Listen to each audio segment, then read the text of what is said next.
Mais saúde, continue com a gente, que começa agora o NTV News. Na edição de hoje, você vai ver que espaço de acolhimento é inaugurado no Fórum de Patos de Minas. Vítimas de violência serão ouvidas em audiência de forma mais humanizada com estrutura. Operação Maria da Penha continua em Minas e prende mais de 650 pessoas em um único dia. Prefeitura de Patos de Minas confirma mais 3 mortes por Covid-19. A vitória da guerreira de 6 meses contra a Covid-19. Vírus deixou sequela e tratamento medicamentoso seguirá até 2 anos. Homem acusado de estuprar jovem vai responder a processo preso. Cobrança de dívidas em atraso de microempreendedores individuais é adiada por mais um mês. Governo federal cria bandeira tarifária, escassez hídrica mais grave e cara que a Vermelha 2. Na edição de hoje, você vai ver também que Lagoinha, em Patos de Minas, sofre com descaso e moradores pedem providências para que possa se resolver a situação. Você vai ver também um apelo de uma mãe para conseguir ajuda e operar a filha com problema de safena. Solidariedade. Voluntários se mobilizam para ajudar pessoas em situação de rua aqui em Patos de Minas. Na edição de hoje tem mais informações e ainda análise da notícia. Fique comigo, o NTV News começa agora.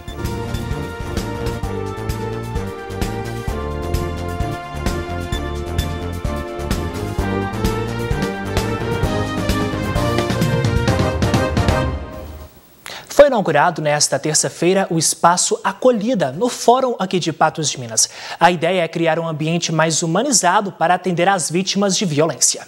O Espaço Acolhida foi criado com o objetivo de atender de forma humanizada nas audiências vítimas de crimes, como violência contra a mulher. Desta forma, a vítima não terá que dividir o mesmo espaço com o acusado. Antes nós fazíamos uma separação, mas muito improvisada. Nós mantínhamos as mulheres em alguns espaços, mas não era humanizado. E agora não. Agora o que vai acontecer? Porque antes poderia acontecer uma falha e elas ficassem próximas de um eventual réu. Isso é muito difícil para elas. Hoje nós temos um espaço acolhida que essas pessoas e essas mulheres, elas vão ficar de uma forma segura, tranquila e discreta. A estrutura conta com espaço amplo, papéis, lápis, conforto e mensagens importantes. Muitas vezes, muitos casos, a mulher ela só quer ser ouvida. Às vezes ela nem quer judicializar a questão, né? Mas ela precisa ser ouvida para conseguir romper esse ciclo. A nossa intenção é levar, por exemplo, para a delegacia. A delegacia de plantão acontece muito isso. Aliás, é o que mais acontece, do agressor e vítima dividirem o mesmo espaço e ela, naquele momento, imediatamente, na situação de vulnerabilidade, porque ela acabou de ser agredida, ela está lá tendo que ver, né, ficar de frente a frente com o agressor. Então isso a gente quer evitar. Este é um passo importante para o trabalho que será desenvolvido. A Polícia Militar já fazia um trabalho preventivo, né, com a Patrulha de Prevenção à Violência Doméstica aqui em Patos de Minas. E com a doutora Solange aqui no fórum, né, no Poder Judiciário, se tornou muito mais efetivo. E uma das estratégias para melhorar o atendimento à mulher, às pessoas de forma geral, foi a criação desse espaço aqui no fórum. Então havia uma sala aqui no fórum local, que a Polícia Militar e a Polícia Civil utilizava essa sala. Ela foi cedida aí de volta ao fórum para que fosse adaptada e adequada para atender essas mulheres. O Judiciário, criando a sala de acolhimento, traz um conforto maior a essa vítima, porque além da pessoa sofrer aquele dano físico, psicológico, ela é revitimizada muitas vezes quando ela vai para a Polícia Civil, vai para o fórum e não tem condições adequadas para o seu atendimento. A intenção é que mais cidades próximas a Patos de Minas possam contar com espaço acolhida. Queremos também ampliar para ter, tanto no Varjão de Minas, São Gonçalo do Abaeté, Lagoa Formosa, espaços para que elas também possam ser ouvidas por videoconferência. E não só isso, o nosso desejo é que tenha uma pessoa capacitada que possa orientá-la, como ela vai seguir, que possa acolhê-la e falar, puxa, quais são os seus próximos passos? O que a gente pode fazer para você nesse momento? A nossa ideia é fazer uma campanha, elas e eles por elas, para mostrar para todas as mulheres que nós estamos aqui a rede de proteção e a rede de atendimento e de enfrentamento à sua disposição, para que elas se sintam realmente acolhidas por nós. Parabéns a toda a equipe pela iniciativa. Agora a gente te mostra que em um dia, 653 pessoas foram presas por violência doméstica ou por descumprirem medidas protetivas de urgência em Minas Gerais. Em todo o país foi deflagrada a Operação Maria da Penha. E no dia dessa quantidade de prisões em Minas Gerais, dia 23 de agosto, foi celebrado o combate ao feminicídio. Os dados foram divulgados nesta terça-feira pela Secretaria de Estado de Justiça e Segurança Pública. Em Minas Gerais, a Operação Maria da Penha, que combate a violência à mulher, abrange os 853 municípios mineiros e conta com 5.435 policiais militares, civis e penais. 247 viaturas e um drone foram usados nas ações.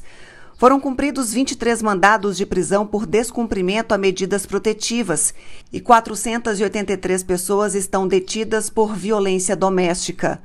Foram registradas 2.195 ocorrências desde 23 de agosto pelas vítimas nas delegacias e foram feitos 3.293 atendimentos por violência doméstica.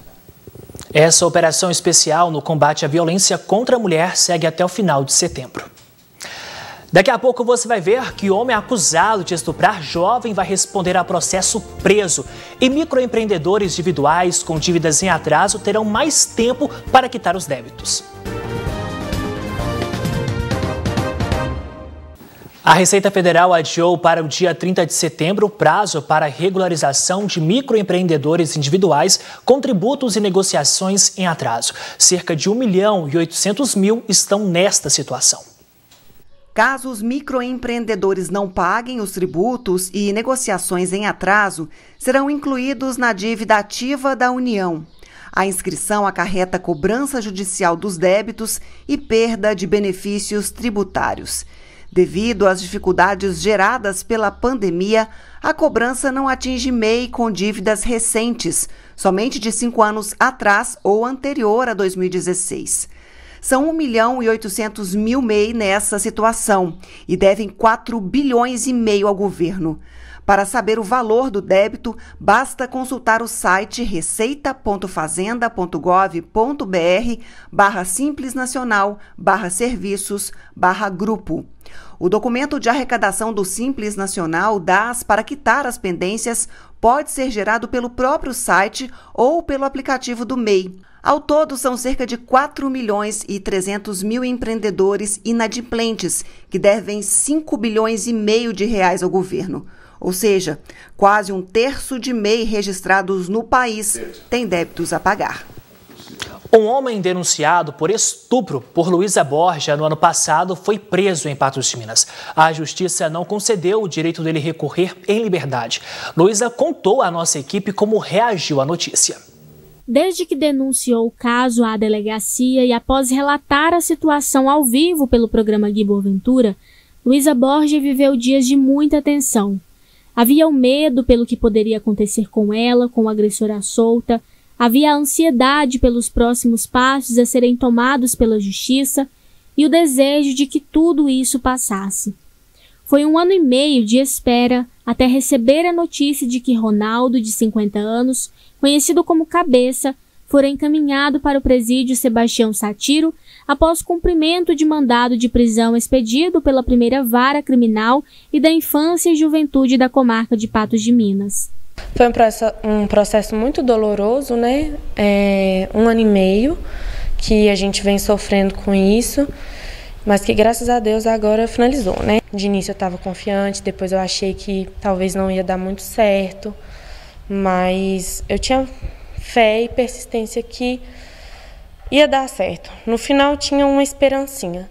O apoio da família, amigos, colegas de trabalho foi fundamental para que aquele pouquinho de esperança que ainda lhe restava a mantivesse firme durante todo esse tempo de espera. Minha família foi fundamental nesse processo, eles me apoiaram muito desde antes, né? Mesmo quando eu não contei, eu vinha sofrendo com isso, mesmo sem saber o motivo, eles sempre me apoiaram, sempre. Eles viam que eu não estava bem e tudo mais, sempre procurando saber o porquê.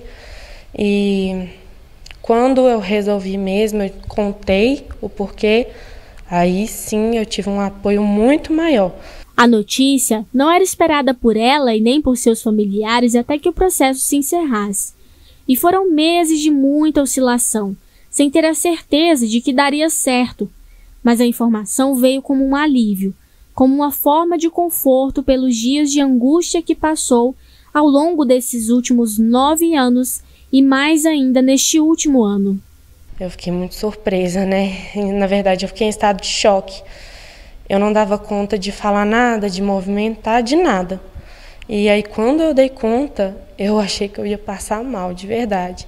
Mas eu fiquei muito feliz, extremamente feliz.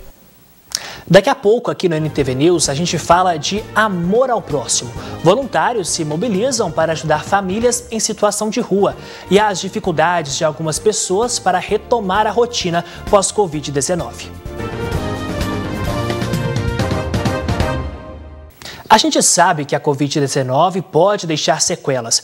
Mesmo tarefas simples, como a prática de atividade física, pode se tornar complicada. E por isso, então, é preciso paciência e ajustes nos treinos. Passo por passo, hora de retornar às atividades físicas depois da Covid-19. Nas academias, treinos para aqueles que tiveram sintomas leves e sem sequelas. O trabalho do aluno pós-Covid, o paciente pós-Covid, é mais focado num trabalho levando em consideração a magnitude das sequelas provocadas pelo Covid-19. E uma vez que, conforme o grau, a sequela e a intensidade da doença, devemos aliar treinamentos que vão alternar tanto os treinamentos resistidos, que são o treinamento de musculação, como o treinamento cardiorrespiratório, o treinamento aeróbico. Já para aqueles que tiveram sintomas mais graves e ficaram com sequelas, treino antes com fisioterapeuta. Mas isso pode variar, vez que a doença se comporta de forma individual. Sim, tem alguns que são bem típicos do pós-Covid, que seria alguma inflamação, né, da parte respiratória.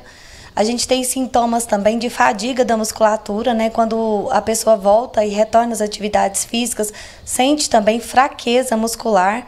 Fora isso, tem um sintoma que é bem coadjuvante, que é a tosse, né? Durante a atividade física, principalmente aos corredores, né? Que tem muita troca gasosa, então tem essa tosse durante a atividade física que incomoda bastante os atletas. Dependendo do grau da severidade da doença, ele já inicia o programa com algumas sequelas, né? O primeiro passo nesse pós-Covid é ele passar por uma avaliação médica e, aliado a essa avaliação médica, alguns aspectos relacionados à avaliação específica do treinamento, como um teste específico para determinar a carga de treino, um teste específico para determinar qual intensidade vai realizar o treinamento aeróbio e, levando em consideração o grau da severidade da doença, o protocolo de treinamento é direcionado para aquela especificidade do indivíduo.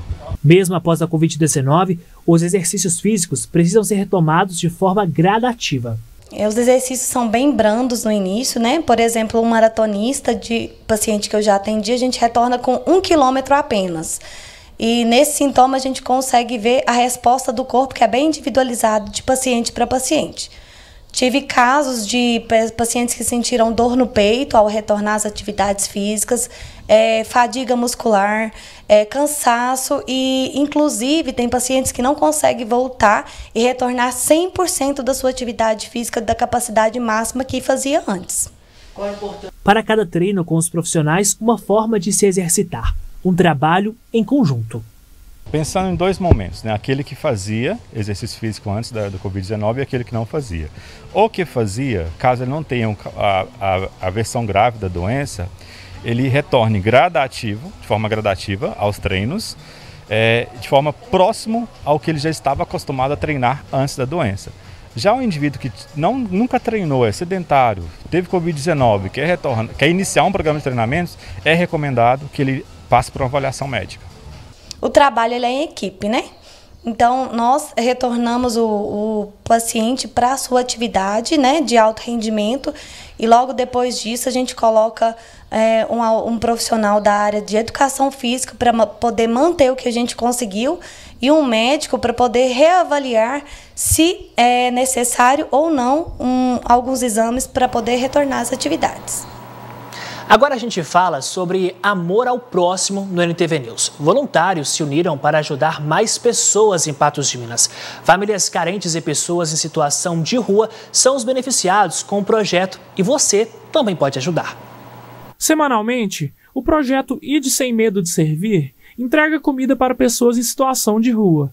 A ação social teve início cerca de 2 meses atrás, por meio dos missionários Lenir Souza e Marcos André, que há mais de uma década realizam atos de solidariedade em Patos de Minas. Essa iniciativa teve início quando eu fui uma dependente moradora de rua, a qual eu passei por certa situação que eu não tinha um alimento, já comi lixo nas ruas. E aí foi gerado no meu coração, aí quando eu encontrei o Marcos André, que tinha o mesmo projeto no coração dele, e juntamos nós dois e fomos avante.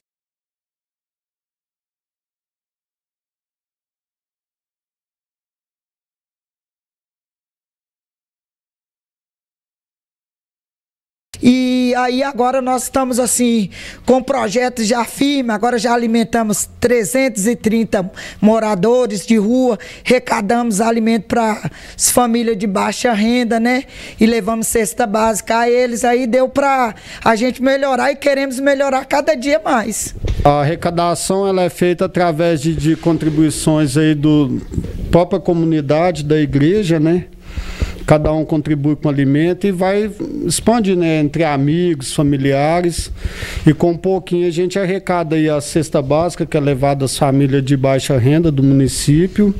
Além das pessoas em situação de rua, as refeições são distribuídas para pacientes que aguardam atendimento na UPA, acolhidos em casas de apoio e recursos humanos, dentre outros. O projeto também distribui cestas básicas para famílias carentes da cidade. As pessoas podem estar me procurando aqui, o Marcos André também, tem o meu telefone, e a ajuda nossa é o boca a boca.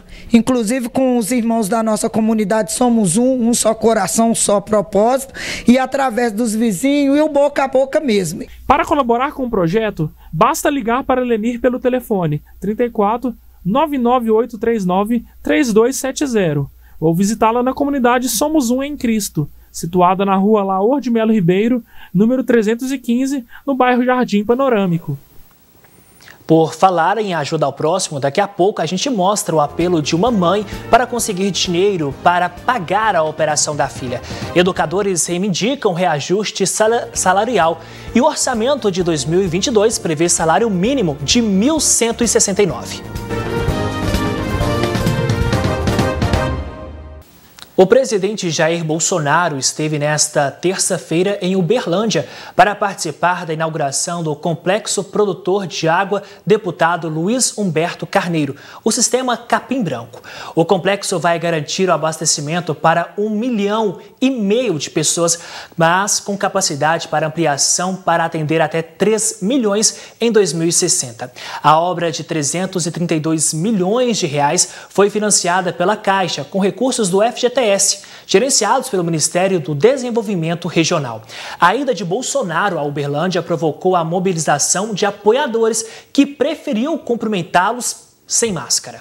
O presidente também ficou sem o item de segurança durante a cerimônia de inauguração.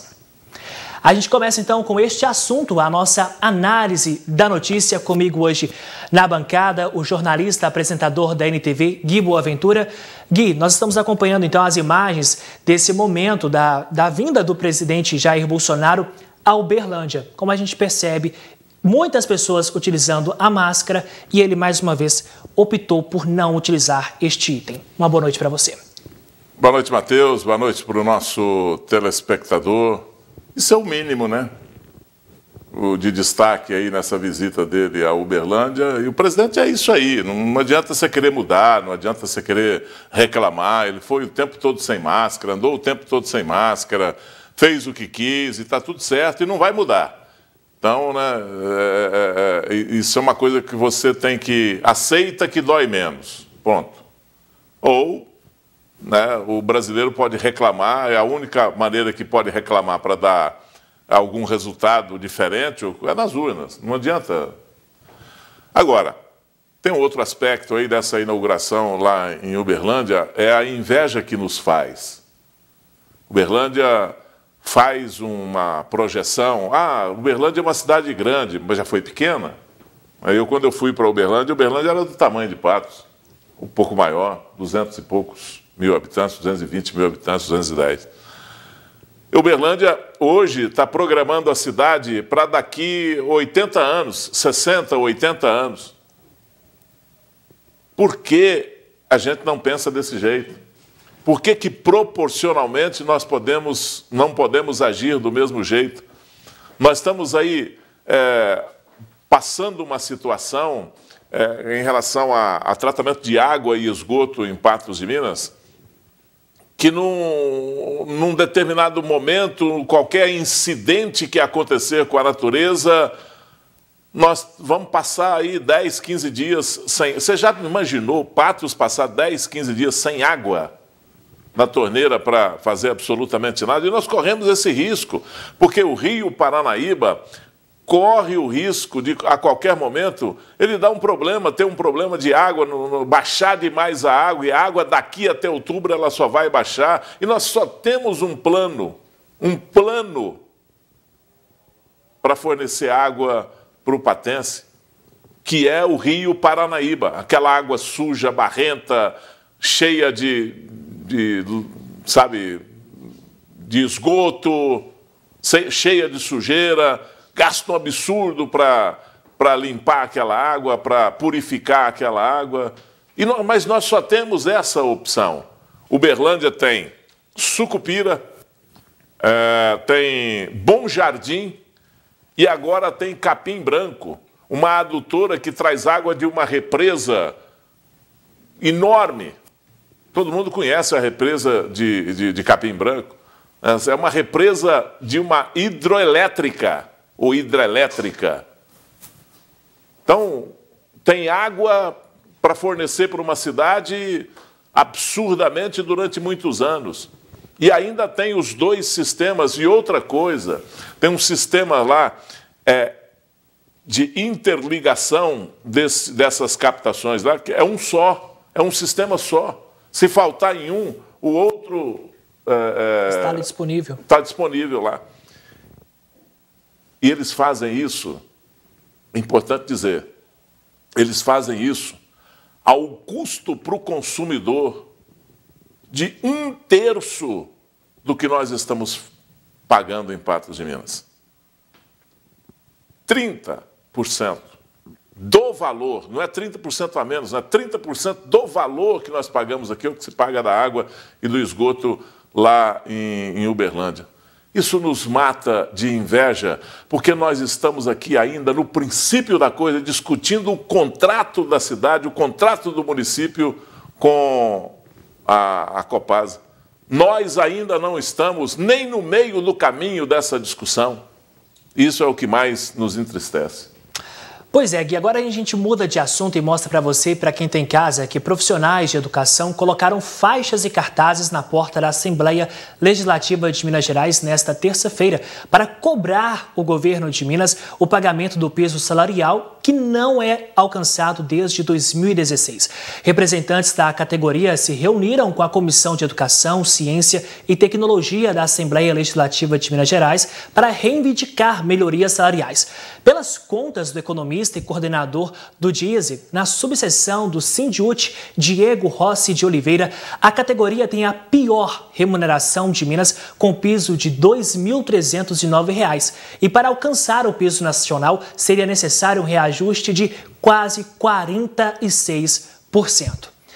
Mais uma vez, Gui Boaventura, a gente vê os profissionais da educação faltando pedir, pelo amor de Deus, para que eles possam ter condições mínimas para que possam desempenhar todo o trabalho. A gente sabe que sala de aula já não é difícil.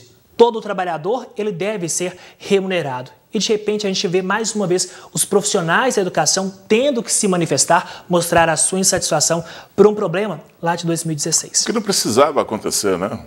A gente sabe que o professor ganha muito mal no Brasil. E o ensino é mal colocado no Brasil. E o ensino é mal administrado no Brasil. E o ensino... E aí você tem um ministro da Educação no país que fala que nem todo mundo deve ir para a faculdade, sabe? Que as pessoas não é todo mundo que merece ir para a faculdade, sabe? Onde nós estamos, em que época nós estamos? Eu acho que nós estamos trocando as bolas em tudo, trocando os valores. Né? Era para a gente ter um ministro da Educação lamentando não poder melhorar o salário e tentando fornecer melhor estrutura para as escolas no Brasil. Nós temos que pensar na faculdade integral, né? A pessoa entra para a faculdade, fica lá na faculdade, mora na faculdade, almoça, janta, toma café da manhã, dorme na faculdade, estuda na faculdade, sai de lá pronto um profissional para servir a nação, para servir a sociedade. Mas nós não pensamos assim. Nós precisamos de pensar na escola em tempo integral. O aluno sai de casa às 7 horas da manhã e é entregue para a família às 5 horas da tarde, alimentado, limpo, com o dia, com recreação, o dia com estudo de boa qualidade. Nós não temos isso. Só tivemos isso, e isso a gente fala desde a época do Brizola. Né? Brizola começou a implantar isso, inclusive, era o sonho dele implantar isso no Brasil, começou a implantar como governador do Rio de Janeiro, mas também não deu cria, não deu liga no Brasil. Então, é de se lamentar, né? É de se lamentar isso, e aí você vê uma proposta de que você não precisa nem comprar feijão. Pois é, Gui. Agora, olha só, a alta da inflação nos últimos meses fez o governo elevar a previsão para o salário mínimo no próximo ano.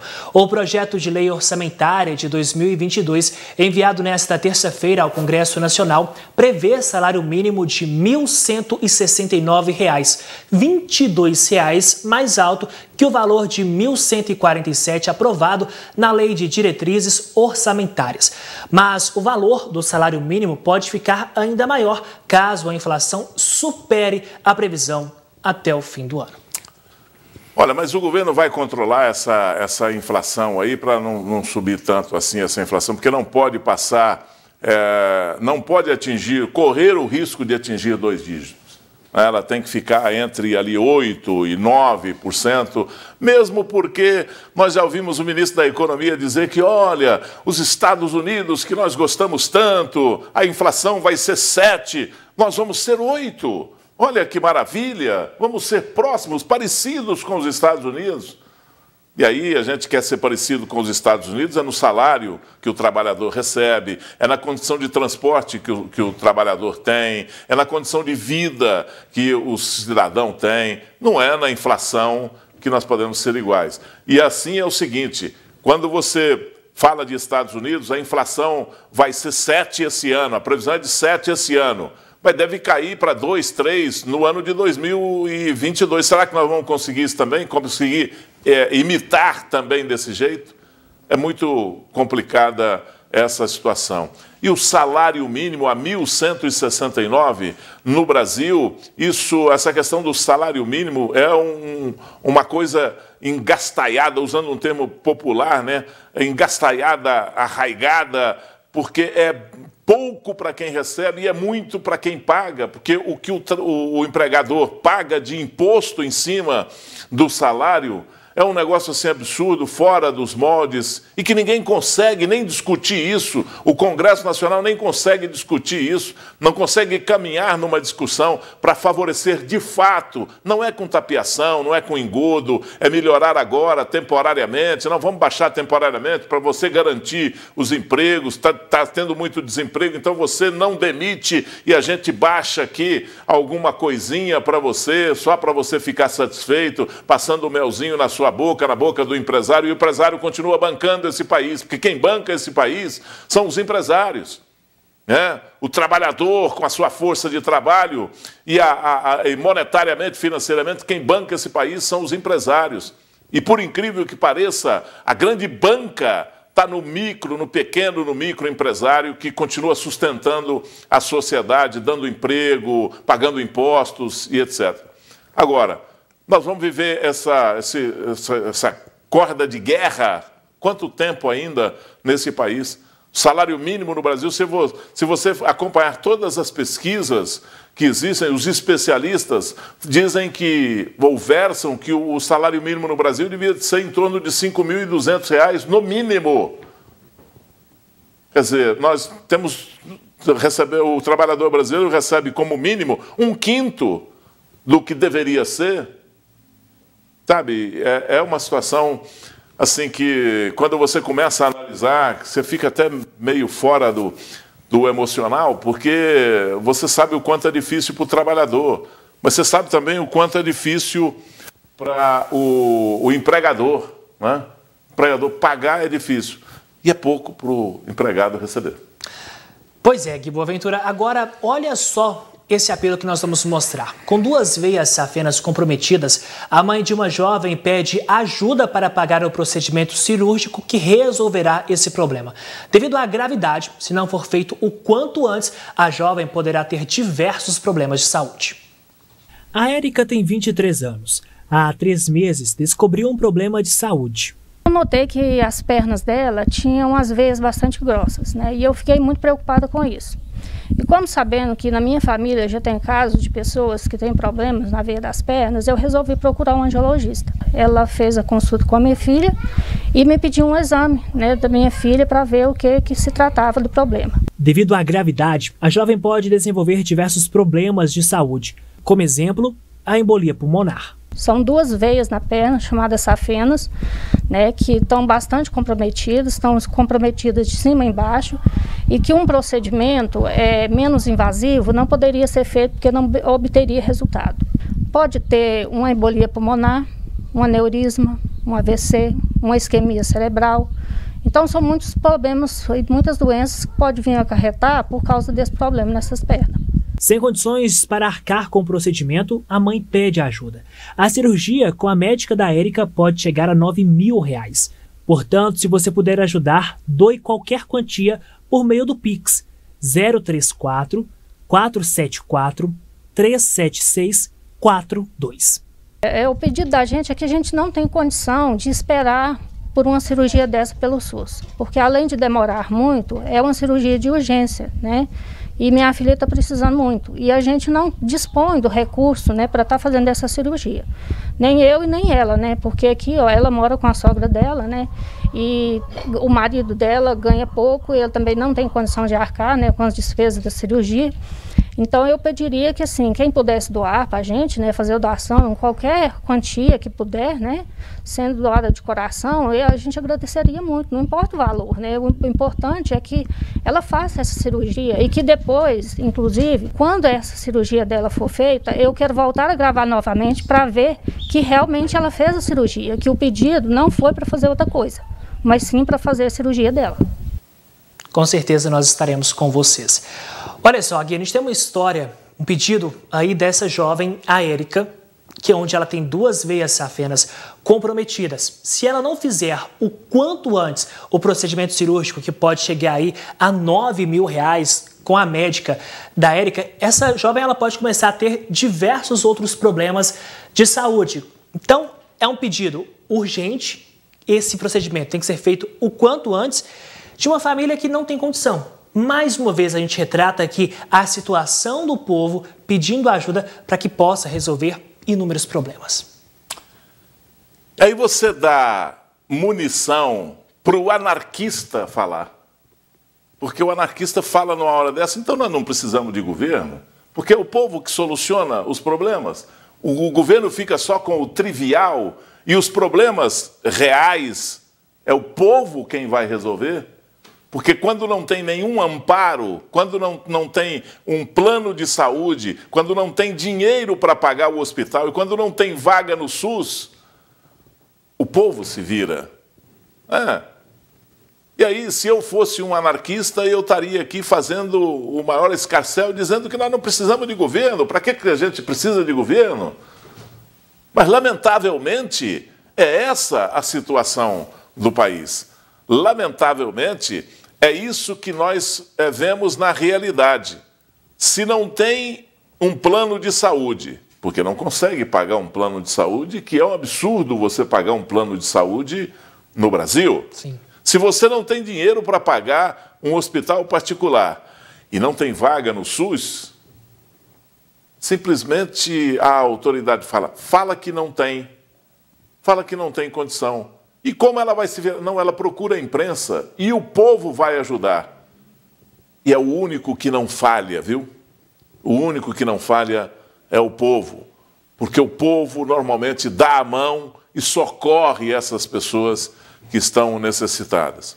E aí o governo, que não é povo, em determinado momento, quando é governo não é povo, mas quando não é governo, pula para o meio do povo e faz os mesmos acenos que o povo faz, pensando, claro, nos votos que pode ganhar na próxima eleição, aí vira povo também. Mas quando está lá no poder, já não é mais povo e já não ajuda. Já se acha no direito de dizer que não tem nada a ver com isso. Mas é uma triste realidade que o povo brasileiro passa. Então, essa senhora precisa de ajuda. Olha, você que está aí nos assistindo, essa senhora, essa moça aí que precisa de fazer essa cirurgia, precisa da sua ajuda. E aí, cá, no nosso interior, nós temos a certeza, ela será ajudada. Com certeza. O povo de Patos de Minas região é muito solidário. Gui Boaventura, a gente faz uma pausa rápida e daqui a pouco a gente mostra a situação da Lagoinha em Patos de Minas, que sofre com descaso e os moradores do entorno pedem providências. Falamos ainda sobre os números da pandemia e a vitória da bebê de 6 meses contra a Covid-19. A gente volta já.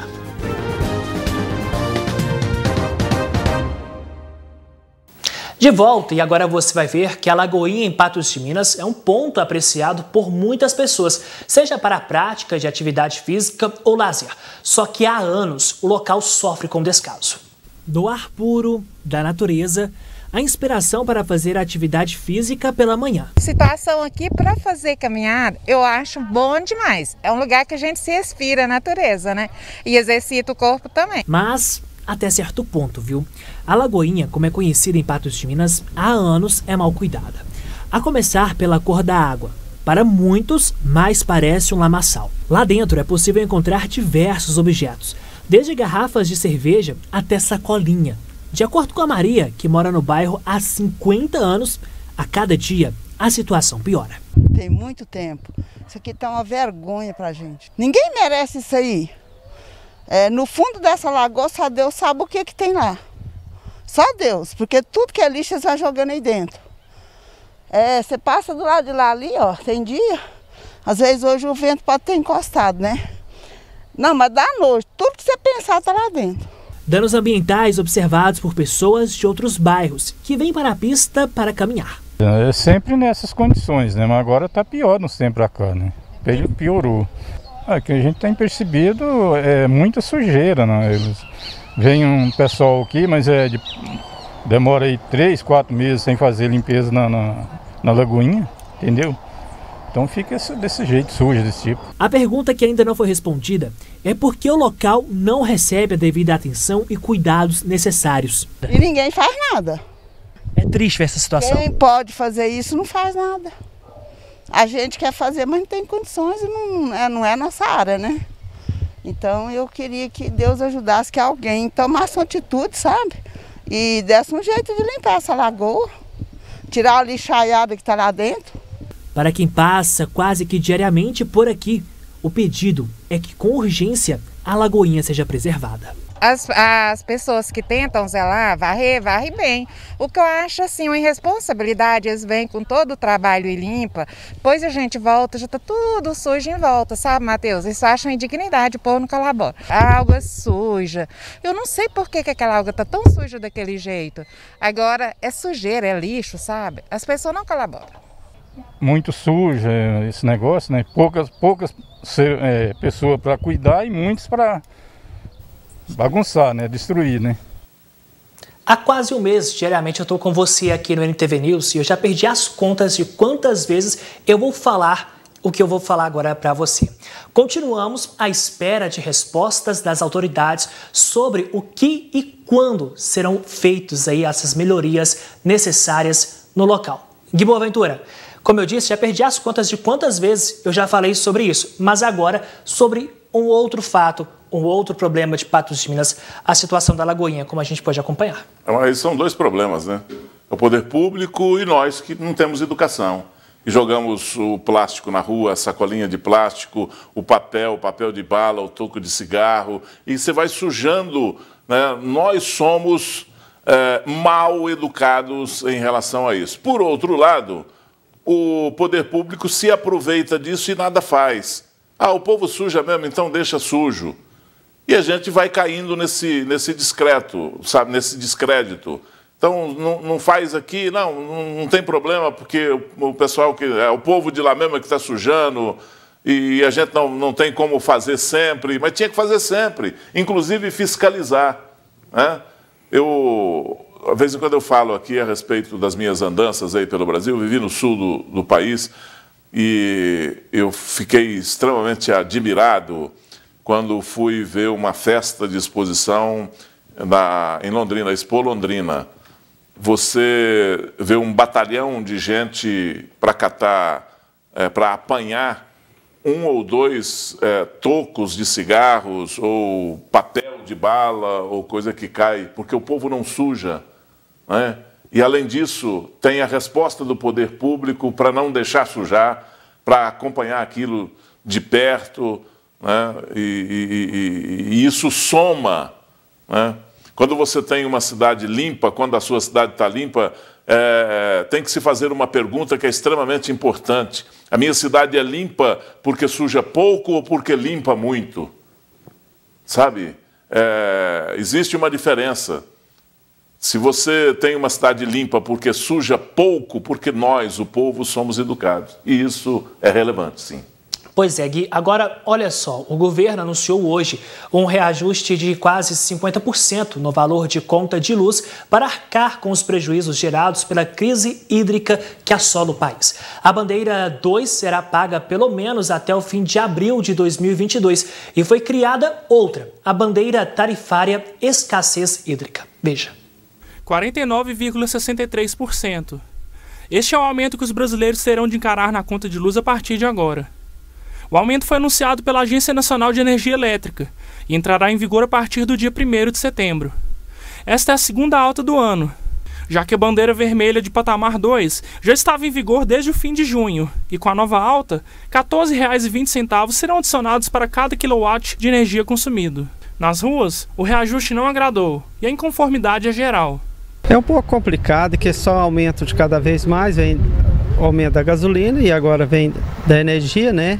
A água também não vai deixar de não aumentar o preço também, né? Então esperamos que há um acordo entre os deputados e o governador que paralisa um pouco desse aumento para a população. A gente está passando por uma situação bastante difícil, né? Que é a pandemia, né? Que infelizmente ainda não é uma coisa concluída com sucesso. E agora a gente vem pagando, né, com as ocorrências aí. Esse aumento de energia pegou todo mundo surpreso, né? Hoje, inclusive, a população, né, tá com um déficit aí de dívidas muito grande, com aumento ainda, né, agora tanto da água quanto da luz. Isso dificulta, né, a vida do brasileiro ainda mais. Não é fácil, né? Por exemplo, na minha casa, na minha residência, mora só 2 pessoas. Veio 374, entendeu? É um absurdo, a gente nem para em casa. Só 2 pessoas, não tem nem quase nada dentro da casa. Tem só televisão, máquina, escova de cabelo, né, chapa, e eu achei um absurdo vir esse valor. Então eu acho que tem que dar um jeito, ainda mais agora na pandemia. Tanto de gente que não está pagando, né, energia. A justificativa dada pelo governo ao aumento de quase 50% na conta de energia elétrica é a escassez hídrica, já que o país enfrenta a pior crise dos últimos 91 anos. Outro fator pela alta é o déficit de arrecadação de mais de 5 bilhões de reais na geração da energia termoelétrica. A nova bandeira com os valores corrigidos permanecerá em vigor pelo menos até o dia 30 de abril de 2022. Gui Boaventura, a gente viu aí então, vou usar o modo popular, tem que dar um jeito nessa situação. Esse jeito é possível ainda? Sim, claro que é possível. Nós estamos passando apenas uma crise, sabe? Isso não é... Nós passamos crises hídricas em outras épocas, né? E passamos por ela. É só chover muito, encher as nossas reservas. Agora, o Brasil precisa investir um pouco mais. Investir um pouco mais em quê? Investir um pouco mais em fiscalização do uso da água, investir um pouco mais nas outorgas, né, para fiscalizar essas outorgas e buscar essa fiscalização, buscar essa economia através do uso desenfreado da água, onde não é visto, né, porque nós temos aí grandes projetos aí, que estão retirando a água do subsolo, assim, desordenadamente. Hoje, na cidade, se você acompanhar na cidade, uma casa boa para você comprar, a pessoa já pergunta logo de cara, o bom comprador, né? Tem poço artesiano? Se não tiver poço artesiano, ela desvaloriza. Então, é um negócio muito sério essa questão do uso da água meio desenfreado no Brasil. Agora, é preciso também construir novas hidrelétricas, é preciso investir em energia alternativa, não poluente e renovável. Isso tudo a gente precisa de ter no Brasil investimento nesse sentido e nós não temos. Então, essa questão desse momento que nós estamos vivendo não é simplesmente porque faltou chuva. Esse é o motivo que nós estamos alegando, mas é um conjunto de coisas que estão aí prejudicando sempre, fazendo aumentar e dando esse motivo, né? Porque no Brasil, o que gostam de aumentar qualquer coisa é brincadeira, né? Pois é, faltou competência também. E agora a gente muda de assunto e vamos atualizar os números da pandemia em Patos de Minas. Mais 3 mortes foram confirmadas pela Prefeitura. Um homem de 42 anos, uma mulher de 53 e também uma mulher de 75 anos, ocorridas entre os dias 26 e 31 de agosto. Ao todo, são 537 vidas interrompidas pela Covid-19, mas, pelas contas do Estado, são 546. Com mais 19 testados positivos no boletim desta terça-feira, o município alcança 17.236 confirmações, com 16.548 tratados. 15 patenses estão internados. Apesar, Gui Boaventura, de mais mortes, diminuiu mais o percentual de doentes com a Covid-19 nos hospitais privados aqui em Patos de Minas. Essas duas ocupações aí quanto aos leitos de UTI e também de ocupação dos leitos aqui de Patos de Minas, a gente aí está aparecendo na tela, não ultrapassamos os 30%. Olha, o que se destaca nisso aí é realmente a ocupação dos leitos, né? Caiu bem, chegou a atender a expectativa para essa semana e a gente tem uma expectativa bem maior para a semana que vem, tomara que ela continue sendo realizada essa expectativa aí. Agora, um outro detalhe que é importante, que a gente tem que ficar de olho, porque já vacinamos boa parte da população. Hoje eu até fiquei muito feliz, muito satisfeito, porque passei na porta do Projeto Saci e vi lá uma fila enorme de jovens vacinando. Os jovens estão sendo vacinados, quer dizer, já atingimos um nível de proteção bacana no Brasil. Então, temos que torcer para que isso nos traga resultado e mais ainda. Temos que ficar de olho, porque agora não é só a quantidade de transmissão, é a qualidade da transmissão, porque está metendo medo nos cientistas, nas pessoas que são responsáveis da tal variante Delta. Então, já está morrendo gente em São Paulo, tem gente contaminada no estado de Minas Gerais pela variante Delta, e nós temos que tomar cuidado porque ela é completamente desconhecida e muito mais, tem uma transmissão muito mais violenta, muito mais esperta do que as outras variantes que antecederam a variante Delta. Então, temos que continuar de olho e temos que continuar evitando. Pois é, Gui Boaventura, tenho certeza que você e quem está em casa devem ter acompanhado, como a gente aqui, com o coração na mão, a história da bebê de 6 meses com a Covid-19. A Alicia venceu o vírus, mas ele deixou complicações que serão controladas com medicamentos. A mãe Lohane conta a batalha e agradece a tantas ajudas recebidas. Nas últimas semanas, mostramos como a pequena Alicia Vitória enfrentou a Covid-19. Com apenas 6 meses, a bebê nasceu com problemas cardíacos. E aos 3, precisou ser internada em Belo Horizonte após ingerir soda cáustica por um engano da avó, que pretendia lhe dar leite em pó. Ao ser diagnosticada com coronavírus, ela ficou internada no hospital particular de Patos de Minas e, após receber alta, sofreu uma taquicardia sendo encaminhada a Uberlândia para a realização de exames. Por fim, ela venceu a batalha e está de volta a Patos de Minas. Olha, foi um momento de muita angústia, muito desesperador, porque eu já tinha passado todo o período aqui com ela, com a Covid, já estava bem desesperada, né? A hora que eu pensei que estava tudo aliviado, eu tenho a notícia que ela deu um ataque cardíaco e que não teria um cardiologista infantil apropriado aqui. A gente fomos por Uberlândia, meu coração apertadinho, porque ela já tinha dado um problema no coração quando nasceu, já tinha ficado com um aparelho por certo tempo. Eu fiquei extremamente agoniada. Cada exame, a cada coisa que ela fazia, era um alívio quando eu sabia que estava indo melhorando, que estava, e ao mesmo tempo eu sozinha na cidade, eu não conhecia ninguém, não tinha contato com ninguém, estava só eu e ela. E foi momentos assim que só Deus mesmo acompanhando para tá me ajudando a tá cuidando dessa pequena lá. A partir de agora, Alice está fora de risco, mas será medicada até os 2 anos de idade e mantida em observação. A Alice, a respeito da Covid, ela já passou do período de quarentena, ela venceu a Covid, a gente podemos falar assim. A taquicardia dela é a respeito de uma cardiopatia que ela já tinha de nascença, a Covid fez piorar. E ela agora vai ter que fazer um acompanhamento com um cardiologista infantil, exames.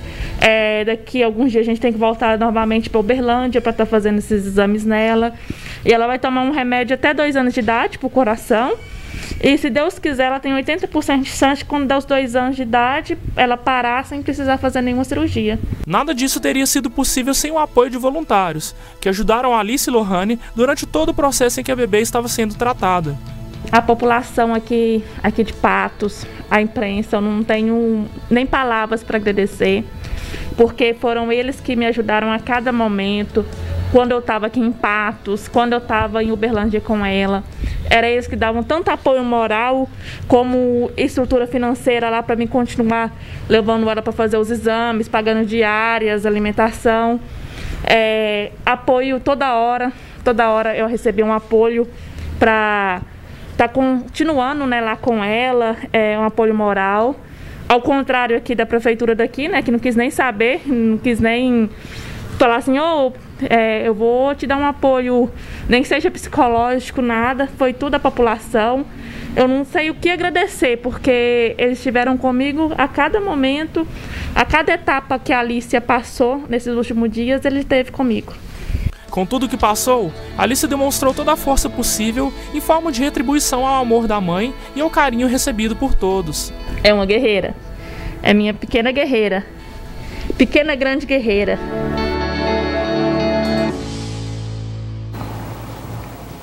Pequena grande guerreira, que boa aventura. É uma guerreira. Não tenha nenhuma dúvida, a Alicia é uma guerreira. Pois é. Não tenho mais o que falar.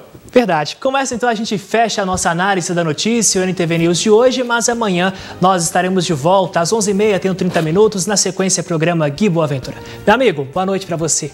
Boa noite, Matheus. Boa noite ao nosso telespectador. Amanhã, às 7 da noite, eu te espero aqui, subindo as letrinhas. Boa noite.